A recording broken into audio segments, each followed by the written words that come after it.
I don't have much time left. If I start from the beginning, I may be able to convince you to never go into the mountains for any reason. My name is Samuel. My mother named me after my great-grandfather.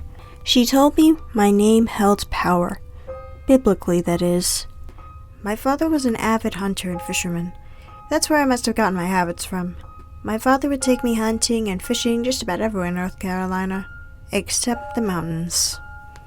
At the time, I was probably about 14 years old when asking him why we never even came close to the mountains during our journeys. He'd claim the mountains were cold and boring, little to no game, and the weather was miserable. Being 14, I just agreed with him and never brought up the subject again, but something always fascinated me about the mountains. When I turned 19, I started my own business and moved out from my parents' house into my own little pad. My business was gaining popularity fast, and I had to pull a couple of 100-hour weeks. I lost my burning desire to go hunting when I turned 20, but I still loved to fish. When my business finally started to become self-sufficient, and I finally had some free time, I ended up buying a bass boat and went fishing every weekend at different lakes around North Carolina. It was so fun. I invited all of my fishing buddies and we had a blast together. Until that one fateful day. My best buddy in the whole wide world asked me one day if I wanted to come trout fishing with him up in the mountains. Now, I had never trout fished before, so I tried to blow him off, but he kept insisting that I go with him.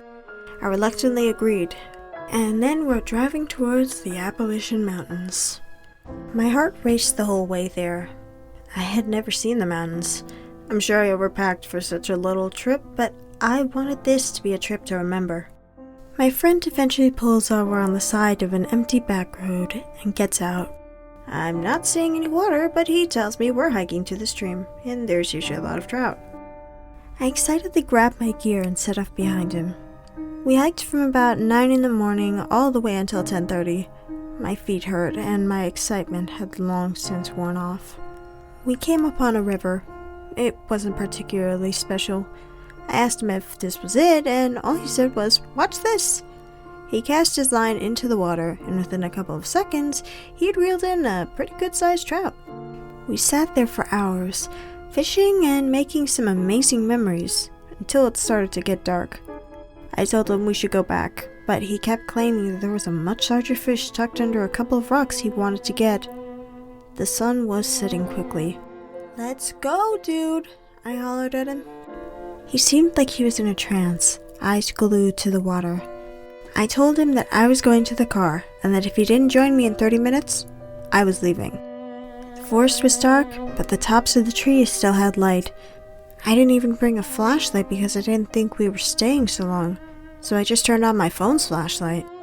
The path wasn't really a path, it was just neon yellow ribbons my friend had tied to the trees so we could get back.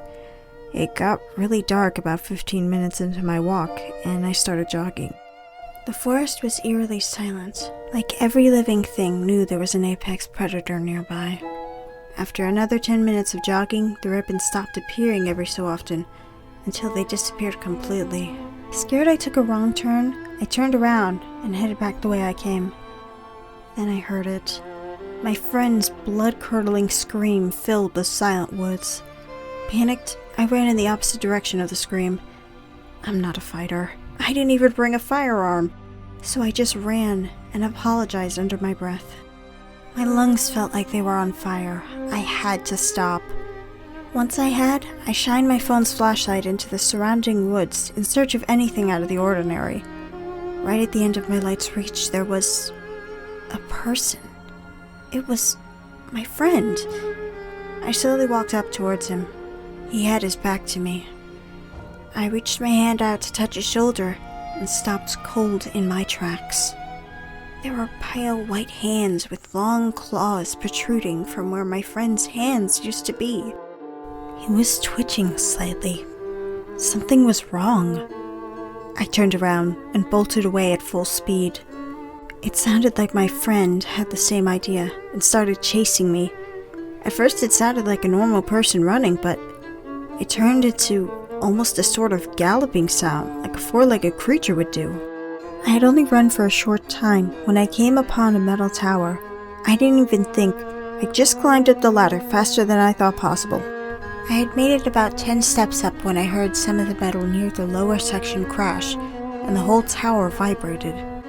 It took a while, but I reached the top, where I'm currently writing this. I'm pretty sure I climbed a cell tower, since I have excellent service up here. I already called the police and they're on their way.